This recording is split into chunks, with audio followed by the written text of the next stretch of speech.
Hello student, आज हम बहुत ही इम्पोर्टेंट टॉपिक पर बात करने जा रहे हैं। आज का हमारा टॉपिक है गंगा नदी।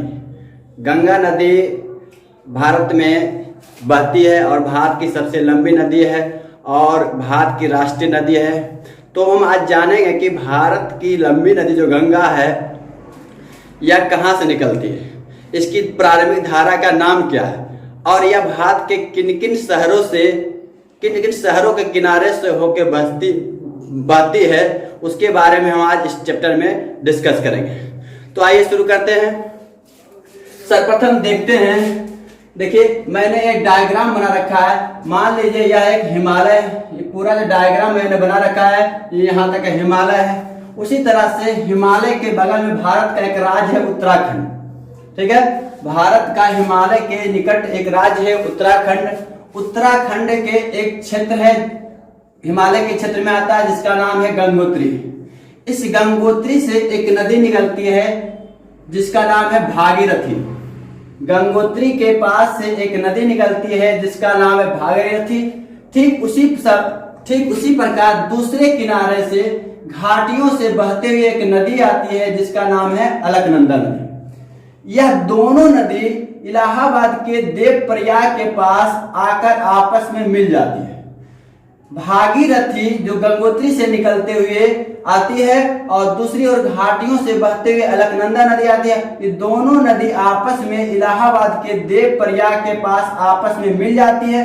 उसके बाद ये दोनों नदी का अस्तित्व खत्म होके आगे जो बहती है अब वह गंगा नदी के नाम से जानी जाती है। ठीक है, तो भागीरथी और अलकनंदा गंगा की दो प्रारंभिक धारा हुआ जिसके संगम से आगे गंगा नदी का निर्माण हुआ।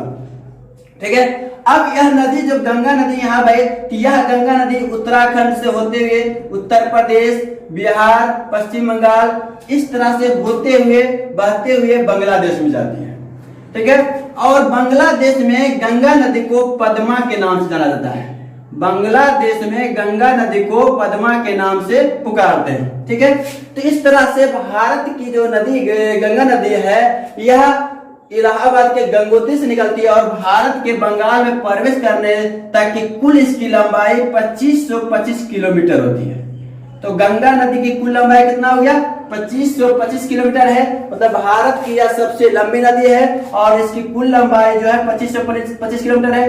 अब इस तरह से गंगा उत्तराखंड के गंगोत्री और अलकनंदा के भागीरथी नदी मिलने के बाद गंगा का निर्माण होता और यह नदी बहते हुए बांग्लादेश में जाती है तो इसका नाम पद्मा बन जाता है। ठीक है, अब क्या होता है, बांग्लादेश में बहने के बाद या बंगाल की खाड़ी में गिरने के पहले असम से एक नदी बहते हुए आई जिसका नाम है ब्रह्मपुत्र नदी।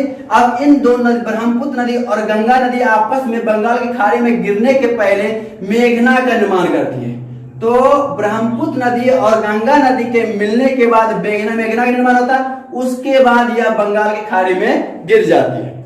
अब बंगाल की खाड़ी में यह नदी जब गिरती है तो अपने मुहाने पर एक डेल्टा का निर्माण करती है जो विश्व का सबसे बड़ा डेल्टा भी कहलाता है। तो वह डेल्टा है सुंदरबन डेल्टा। ठीक है, गंगा नदी बांग्लादेश में बंगाल की खाड़ी में गिरने के पहले मुहाना मेघना का निर्माण करती है और मेघना जब बंगाल की खाड़ी में गिरती है तो गिरने के बाद अपने मुहाने पर विश्व का सबसे बड़ा एक डेल्टा का निर्माण करती है जिसका नाम है सुंदरबन डेल्टा। अब इस वन का नाम सुंदरबन क्यों पड़ा? क्योंकि यह नदी यह डेल्टा में सुंदरी वृक्षों की प्रधानता अधिक पाई जाती है, इसलिए इस डेल्टा का नाम सुंदरबन डेल्टा पड़ा।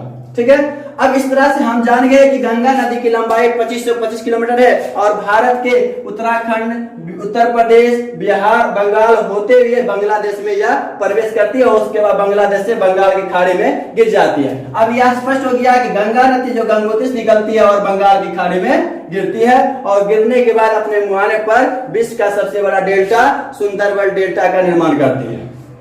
ठीक है, अब जानते हैं भारत का राष्ट्रीय नदी गंगा नदी है। अब इस नदी को राष्ट्रीय नदी कब घोषित किया गया?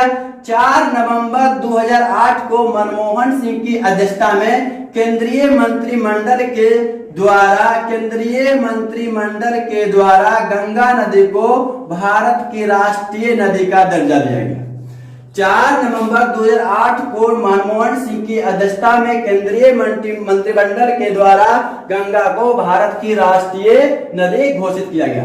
ठीक है, अब हम आगे देखते हैं कि गंगा नदी भारत के किन शहरों से होकर गुजरती है।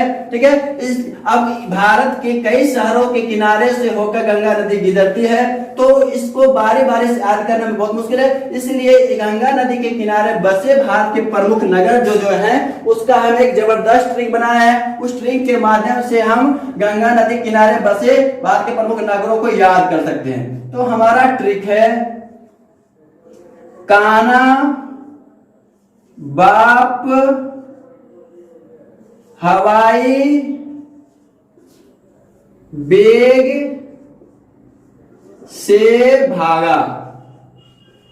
गंगा नदी किनारे बसे भारत के प्रमुख नगर जो हैं, उसका ट्रिक है कान्हा, बाप, हवाई, बेग से भागा। इस मजेदार ट्रिक के माध्यम से हम गंगा नदी के किनारे जो भी प्रमुख शहर बसे हुए हैं उसको हम आसानी से याद कर लेते हैं। तो कान्हा का मतलब हो गया कानपुर, कान्हा का मतलब हो गया कानपुर। बा का मतलब हुआ बक्सर, पा का मतलब हुआ पटना, हा का मतलब हुआ हरिद्वार, बा का मतलब हुआ वाराणसी, दीर्घाई का मतलब हुआ इलाहाबाद, दीर्घाई का मतलब इलाहाबाद। बेग का मतलब हुआ बेगूसराय, बेगूसराय। से मतलब साहेबगंज, और भागा से हो गया भागलपुर। तो ये प्रमुख शहर हैं जो गंगा नदी के किनारे बसे हुए हैं। इसका हम इस ट्रिक के माध्यम से आसानी से याद कर लेंगे। यदि हम इस ट्रिक को एक बार अध्ययन कर लेंगे तो जिंदगी भर हम नहीं भुलाएंगे, क्योंकि इतने मजेदार ट्रिक है। कान्हा, बाप, हवाई, बेग से भागा। तो इस तरह से हम गंगा के बारे में जाने कि गंगा नदी कहां से निकलती है, इसकी प्रारंभिक धारा का क्या नाम है, और इसकी कुल लंबाई क्या है, और यह कहां पे गिरती है, और गंगा नदी को बांग्लादेश में हम क्या कहते हैं। इस सारे सवालों का जवाब आसानी से आपको मिल गया होगा। तो आशा करते हैं आप लोग को यह वीडियो बहुत अच्छा लगा होगा। अगर ये अच्छा लगा तो इसे लाइक, कमेंट और शेयर अवश्य करें।